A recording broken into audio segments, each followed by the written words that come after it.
Joo, tiedän. Ne järjestää varmaan kauppoja maailmaa.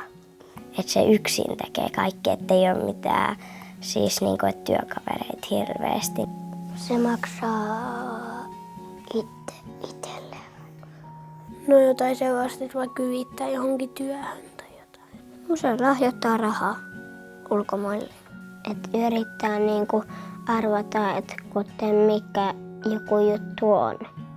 No, se on sellainen, jos vaikka haluaa perustaa jonkun oman liikkeen tai jonkun sellaisen. Se niinku omistaa sen ja sitten se niinku johtaa sitä työtä, mitä siellä tehdään.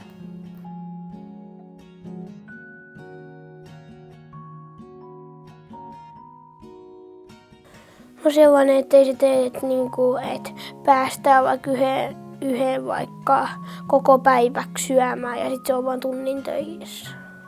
Niin. Tai sitten ei maksa palkkaa sillä niin paljon kuin pitäisi. Niin. Se on huono yritys.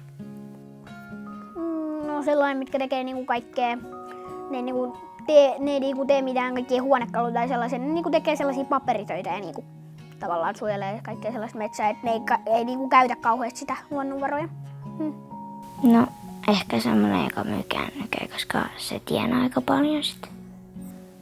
Lelukauppa.